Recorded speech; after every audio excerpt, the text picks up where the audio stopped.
আজ আমরা মাইকেল মধুসূদন দত্তের নীলধ্বজের প্রতি জনা কবিতার পরবর্তী অংশটুকু নিয়ে আলোচনা করব।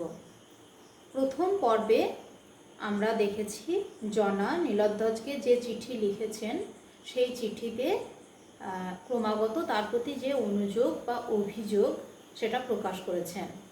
এর আগের পর্বে আমরা দেখেছি যে দ্রৌপদী বুঝি আহ মরি কি সতী পর্যন্ত আমাদের হয়েছিল। এর পরবর্তী অংশটুকু নিয়ে আমরা আলোচনা করব।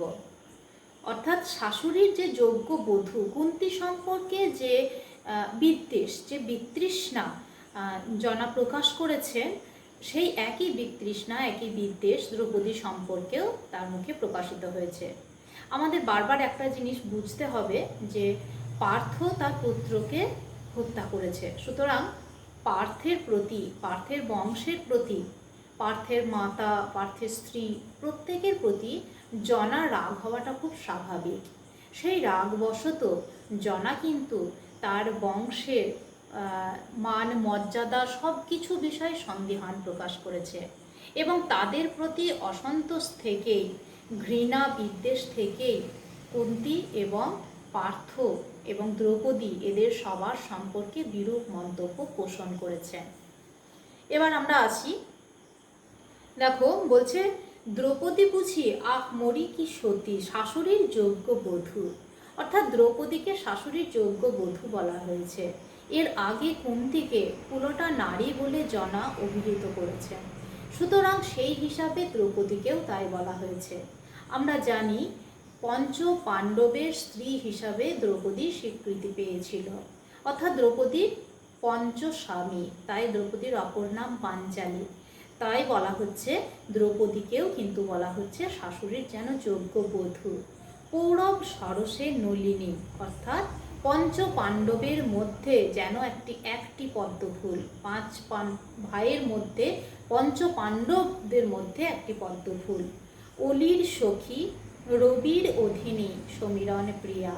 পদ্মফুল যেমন ভ্রমরের সখী, ভ্রমর পদ্মফুলকে ভালোবাসে, সূর্যের দিকে পদ্মফুল তাকিয়ে থাকে সূর্যের জন্য, বাতাসের সঙ্গে পদ্মফুল খেলা করে, তাই পদ্মফুলের সঙ্গে দ্রৌপদীর সঙ্গে পদ্মফুলের তুলনা করা হয়েছে। ধিক হাসি আসে মুখে, হেন দুঃখে যদি ভাবি যদি পাঞ্চালীর কথা। এত দুঃখের মাঝেও যখন পাঞ্চালীর কথা ভাবি, অর্থাৎ দ্রৌপদীর কথা ভাবি, তখন হাসি আসে। কে বলছে? না জনা। লোকমাতা রমা কি হে এ ভ্রষ্টা রমণী, অর্থাৎ যার 5 জন স্বামী সে কিনা লক্ষ্মী হতে পারে, সে কি রমা? রমা অর্থাৎ এখানে লক্ষ্মীর অপর নাম। লোকমাতা রমা অর্থাৎ যে লক্ষ্মীকে দেবী মাতা হিসাবে যে শ্রদ্ধা, যে আসন দেওয়া হয়, যে বলা হয়, স্বীকার করা হয়, সেই লক্ষ্মী কিনা পার্থ যদি নরনারায়ণ হয় তাহলে দ্রৌপদীকে লক্ষ্মী হতে হয়, তাহলে এই দ্রৌপদী সে কি করে লক্ষ্মী হতে পারে? জানি আমি কহে লোক রথি কুলপতি পার্থ। আমি জানি, অর্থাৎ বীর শ্রেষ্ঠ পার্থ, রথি কুলপতি, রথীদের মধ্যে শ্রেষ্ঠ হচ্ছে পার্থ। মিথ্যা কথা নাথ, নাথ অর্থাৎ তার স্বামী নীলধ্বজের উদ্দেশ্যে জনা বলছে যে এটা সম্পূর্ণ মিথ্যা কথা যে পার্থ রথি কুলপতি অর্থাৎ শ্রেষ্ঠ রথী। কেন বলছে? বিবেচনা করো, সূক্ষ্ম বিবেচক তুমি বিখ্যাত জগতে। এই যে পৃথিবী, এই যে জগৎ, এখানে তুমিও তো একজন সূক্ষ্ম বিবেচক, তুমি ক্ষত্রিয় রাজা। তুমি একবার বিবেচনা করে বলো তো, ছদ্মবেশে লক্ষ রাজে চলিল দুর্মতি স্বয়ংবরে। যখন দ্রৌপদীর সঙ্গে বিবাহ হয়, দ্রৌপদীর স্বয়ংবর সভা হয়েছিল, সেই স্বয়ংবর সভায় দ্রৌপদীকে অর্জন করার জন্য, বিবাহ করার জন্য যে লক্ষ্যভেদ যে প্রতিযোগিতা রাখা হয়েছিল, সেই প্রতিযোগিতায় অর্জুন গিয়েছিল ব্রাহ্মণের ছদ্মবেশে। কারণ তখন ব্রাহ্মণের ছদ্মবেশে যাওয়ার কারণ অজ্ঞাতবাস চলছিল পাণ্ডবদের অজ্ঞাতবাস চলাকালীন ছদ্মবেশে অর্জুন ব্রাহ্মণের ছদ্মবেশে গিয়ে সেখানে যুদ্ধ করেছিল। সুতরাং রাজারা ব্রাহ্মণ ভেবে তার সঙ্গে সেইভাবে যুদ্ধে অগ্রসর হয়নি। তাই কি বলছে না, ছদ্মবেশ ধারণ করে রাজা কি করলো, অর্জুন রাজা কি করলো না, সে দুর্মতি, তার মতি হচ্ছে খারাপ, সে কি করলো, স্বয়ম্বর সভায় দ্রৌপদীকে অর্জন করলো। তাহলে সে কিসের বীর? সে তো ছলনা করেছে। যথাসাধ্য কে জুঝিল কহ, ব্রাহ্মণ ভাবিয়া তারে কোন ক্ষত্ররথী সে সংগ্রামে। অর্থাৎ ব্রাহ্মণ ভেবে তার সঙ্গে কোন ক্ষত্রিয় রথী, ক্ষত্রিয় যোদ্ধা তার সঙ্গে সেইভাবে সংগ্রামে লিপ্ত হয়েছিল। রাজ দলে তেই সে জিতিল, অর্থাৎ রাজাদের দলের মধ্যে সে জয়লাভ করল। এরপরে জনা আবার কি বলছেন দেখো, যে দহিল খাণ্ডব দুষ্ট কৃষ্ণের সহায়ে। খাণ্ডব হচ্ছে একটি বনের নাম, ইন্দ্রপ্রস্থের নিকটবর্তী। ইন্দ্রপ্রস্থ হচ্ছে যে পঞ্চপাণ্ডব যেখানে তারা তাদের রাজ্য নতুন করে আবার তৈরি করেছিল, সেটা হচ্ছে ইন্দ্রপ্রস্থ। সেই ইন্দ্রপ্রস্থের কাছেই একটি বন ছিল, তার নাম ছিল খাণ্ডব বন। সেখানে শ্বেতকী, তার আগে বলি এই খাণ্ডব বনটাকে দহন করার কারণটা। শ্বেতকী রাজা 12 বছর ধরে একটি যজ্ঞ করেছিলেন, শ্বেতকী নামক রাজা। তো 12 বছর সেই যজ্ঞে যে ঘৃতাহুতি দিয়েছিলেন রাজা, সেই ঘি খেয়ে অগ্নিদেবের, অর্থাৎ অগ্নিদেবতার অগ্নিমান্দ রোগ দেখা দিয়েছিল। সেই অগ্নিমান্দ রোগ প্রতিষেধক হিসাবে ব্রহ্মা বলেছিলেন যে খাণ্ডব বন দহন করলে, অর্থাৎ পোড়ালে, সেখানে প্রাণীদের মেদ ভক্ষণ করলে তবে এই ক্ষুধামান্দ রোগ দূরীভূত হবে অগ্নিদেবের। সুতরাং সেই খাণ্ডব বন যখন দহন করতে আসে তখন কিন্তু অগ্নিদেব সফল হয় না। তখন অগ্নিদেব গিয়েছিলেন এই অর্জুন এবং কৃষ্ণের কাছে সাহায্য প্রার্থনা করতে। তখন অর্জুন তাকে সাহায্য করার প্রতিশ্রুতি দিয়েছিলেন এবং খাণ্ডব বন দহন করার কাজে সাহায্য করেছিলেন বলে অর্জুন কিন্তু সেখান থেকে কপিধ্বজ রথ পেয়েছিলেন অগ্নিদেবতার কাছ থেকে এবং গান্ডীব ধনুকও পেয়েছিলেন। যাই হোক, তো সেই খাণ্ডব বন দহন করলো অর্জুন কার সাহায্যে? কৃষ্ণের সাহায্যে। কৃষ্ণের সাহায্য নিয়ে অর্জুন খাণ্ডব বন দহন করতে অগ্নিদেবকে সাহায্য করলো। এরপর কি করলো, অর্থাৎ প্রত্যেকটা ক্ষেত্রে বলতে চাইছে নিজে তো কিছু করেনি, অর্জুন কারোর না কারোর সহায়তায় এই কাজগুলো সম্পন্ন করেছে। তাহলে সে কিসের বীর? তো শিখণ্ডীর সহকারে কুরুক্ষেত্র রণে কৌরব গৌরব ভীষ্ম বৃদ্ধ পিতামহে সংহারিল মহাপাপী। কুরুক্ষেত্রের যুদ্ধে ভীষ্ম পিতামহ, এই যে পিতামহ ভীষ্ম, তোমরা নামও শুনেছ নিশ্চয়। তো এই পিতামহ ভীষ্ম যে মহাভারতের একটি অন্যতম প্রধান চরিত্র, এই ভীষ্ম ছিলেন শান্তনু এবং গঙ্গার পুত্র। এই ভীষ্মদেব প্রতিজ্ঞা করেছিলেন, প্রতিজ্ঞাবদ্ধ ছিলেন যে আজীবন তিনি কিন্তু কুমার থাকবেন, বিবাহ বন্ধনে আবদ্ধ হবেন না। সে কিন্তু যখন ভীষ্মদেব দ্রুপদ রাজার কন্যা অম্বালিকাকে নিয়ে রথে করে চলে যাচ্ছিলেন বিবাহ ক্ষেত্র থেকে তুলে নিয়ে, তখন অম্বার বিবাহ ভেঙে যায়। অম্বা ভীষ্মকে বিয়ে করতে চেয়েছিলেন, কিন্তু ভীষ্ম যেহেতু প্রতিজ্ঞাবদ্ধ তাই অম্বাকে বিবাহ করতে চাননি।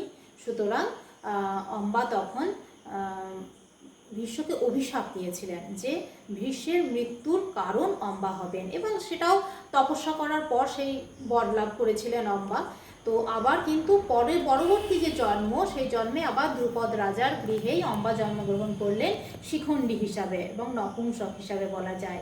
শিখণ্ডীর মধ্যে ভীষ্ম কী করলেন, অম্বাকে দেখতে পেয়েছিলেন কুরুক্ষেত্রের যুদ্ধে। সুতরাং অস্ত্র ত্যাগ করতে হলো, কারণ ভীষ্ম কোনো নারীর বিরুদ্ধে অস্ত্র ধারণ করবেন না, প্রতিজ্ঞাবদ্ধ ছিলেন।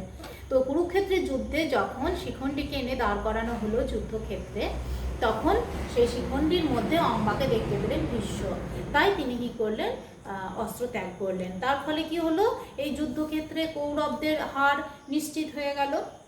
তো সেই শিখণ্ডীর সাহায্য নিয়ে কুরুক্ষেত্রের যুদ্ধে কি করলো, যে পাণ্ডবরা তারা কি করলো না, বৃদ্ধ পিতামহকে হত্যা করলো, সংহার করলো। সুতরাং অর্জুন মহাপাপী। আরও কি করলো না, দ্রোণাচার্য গুরু কি কুছলে নরাধম বধিল তাহারে দেখো শরীর। গুরু দ্রোণাচার্য তাকেও কিন্তু ছলনা করেই কি করেছিল, অর্জুনরা, পাণ্ডবরা কিন্তু হত্যা করেছিল। অর্জুন কিন্তু ছলনা করে গুরুদেবকে হত্যা করেছিল। বসুন্ধরা গ্রাসিলার সরসে রথচক্র জবে হায় যবে ব্রহ্ম সাপে বিকল সমরে মরি, কর্ণ মহাযশা নাসিল বর্বর তারে। তোমরা আগেও নিশ্চয়ই শুনেছ কর্ণের কাহিনী, যে কুরুক্ষেত্রের যুদ্ধে কর্ণের রথের চাকা ব্রাহ্মণের অভিশাপের জন্য কিন্তু মেদিনী অর্থাৎ পৃথিবী গ্রাস করেছিল। যখন রথ থেকে নেমে কর্ণ সেই চাকা মাটি থেকে তুলতে ব্যস্ত ছিল, ঠিক সেই সময় কৃষ্ণের নির্দেশে অর্জুন কিন্তু কর্ণকে হত্যা করে কুরুক্ষেত্রের যুদ্ধে। সুতরাং এটা তো মহারথী প্রথা হতে পারে না, এ তো চরম অন্যায়। পরম বীর কর্ণকে এইভাবে অন্যায়ভাবে মৃত্যুদণ্ড দেওয়া নিশ্চয়ই কোনো বীরের কাজ হতে পারে না। সে মহারথী প্রথা লঙ্ঘন করেছে। তাহলে কিসের বীর অর্জুন? নাসিল বর্বর তারে, তাকে বর্বর বলা হয়েছে, তাকে নাশ করলো কাকে? কর্ণকে। কহ মোরে শুনি মহারথী প্রথা কি হে? এই মহারথী তো, তুমিও তো মহারথী। নীলধ্বজকে জনা বলছে তুমিও তো মহারথী, এটা কি মহারথী প্রথা তুমি আমাকে বলো? আনাই মাঝারে আনি মৃগেন্দ্রে কৌশলে বধে ভীরুচিত ব্যাধ। একজন সিংহ, একটা সিংহকে একজন ভীরু ব্যাধ সে কৌশল করে যদি তার শিকার তার জালের মধ্যে ফাঁদের মধ্যে নিয়ে আসেও, সে মৃগেন্দ্র যবে নাশে রিপু, যখন সেই সিংহ নিজের রূপ ধরে, চরম পরাক্রম প্রকাশ করে, আক্রমে সে নিজ পরাক্রমে, কি না তুমি জানো রাজা, কি কব তোমারে। বলছে সেই সিংহ যখন নিজের রূপ প্রকাশ করে, নিজে সে মারতে উদ্যত হয় ব্যাধকে, সেরকমই তুমিও সেই আক্রম সেই পরাক্রম কি দেখাতে পারছো না? তোমাকে আর কি বলবো, তোমাকে আর কি বা আমার বলার আছে? জানিয়া শুনিয়া তবে কি ছলনে ভুল আত্মশ্লাঘা মহারথী। তোমার যে আত্মগর্ব, তুমি জেনে শুনেও কি ভুল করছো মহারথী হয়েও?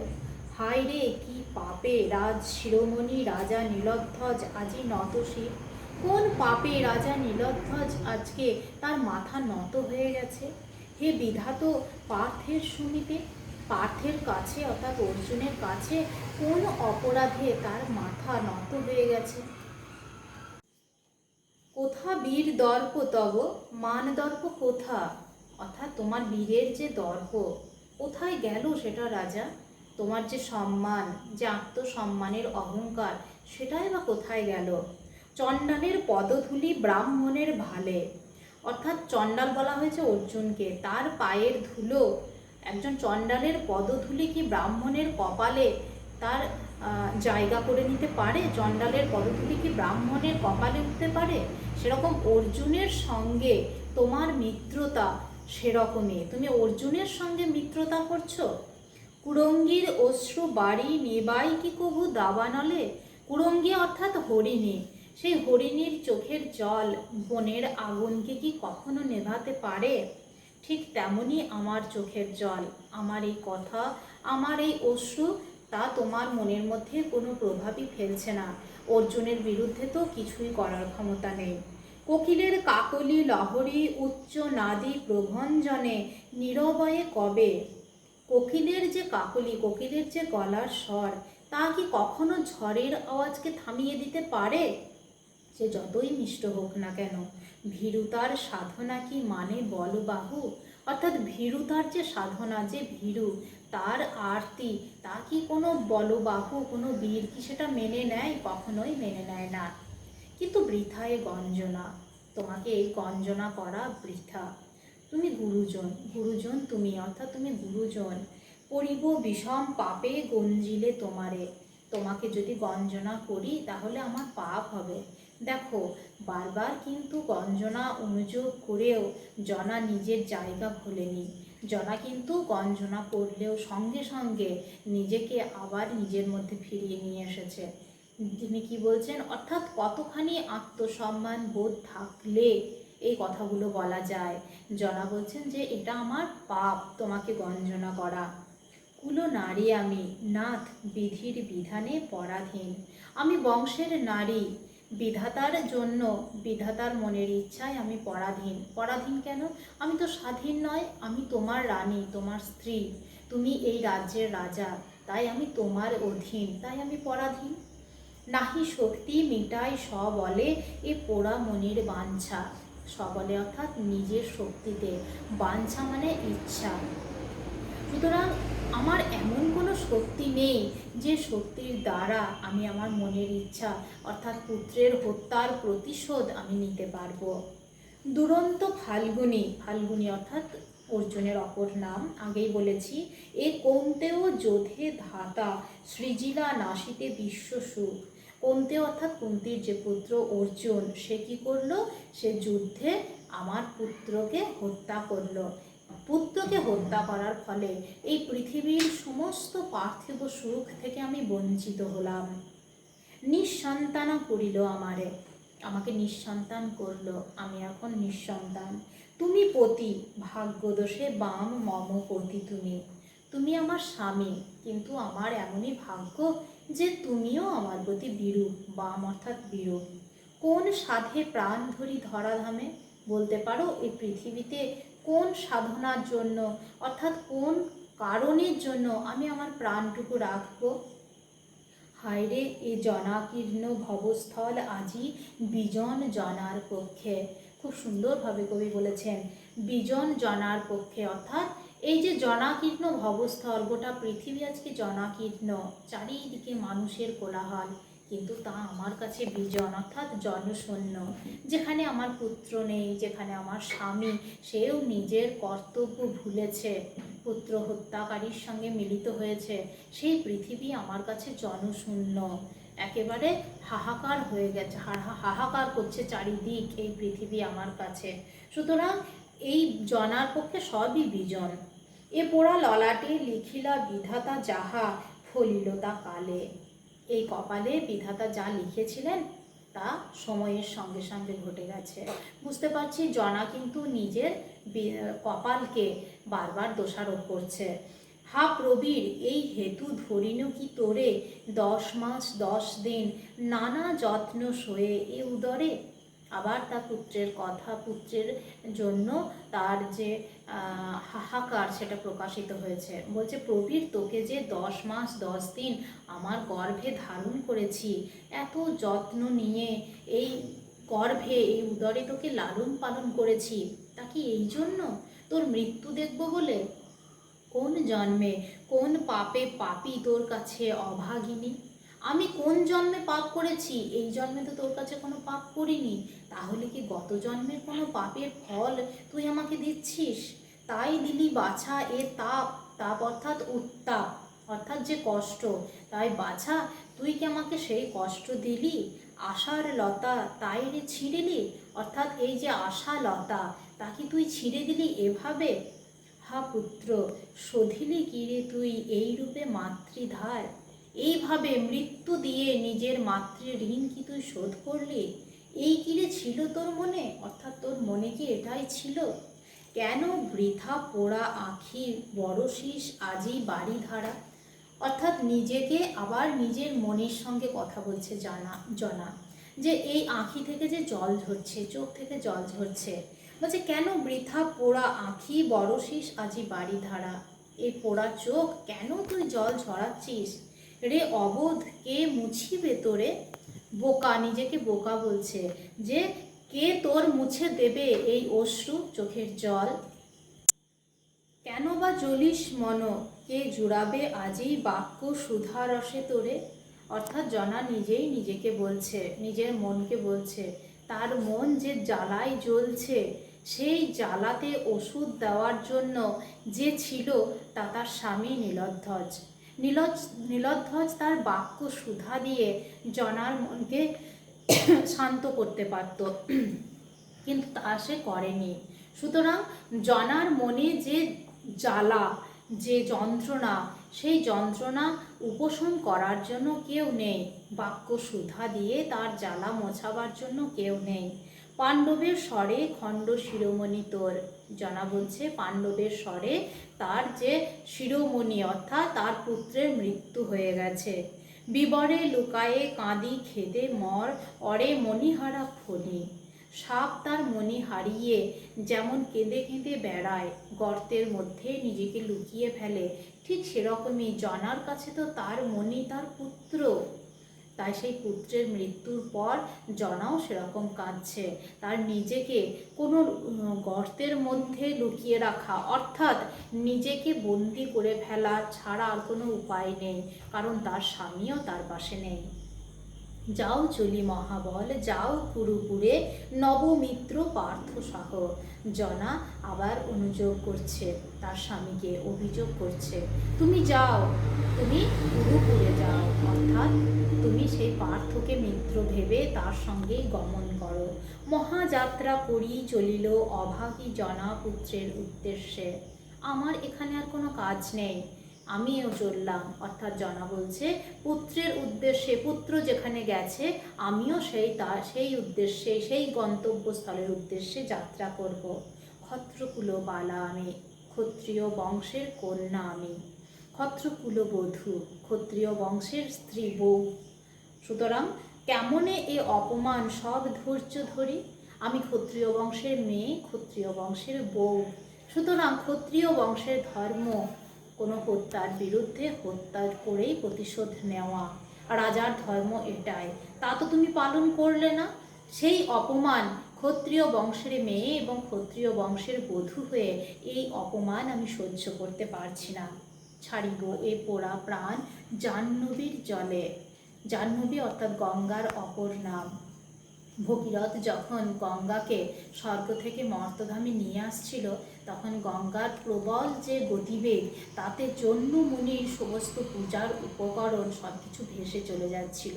এই সময় জহ্নু মুনি গঙ্গাকে তার শরীরে ধারণ করেন, পান করে নেন, এবং পরে ভগীরথের স্তব স্তুতিতে সন্তুষ্ট হয়ে গঙ্গাকে তার সেই থাই কেটে সেখান থেকে গঙ্গাকে বের করে দিয়েছিলেন।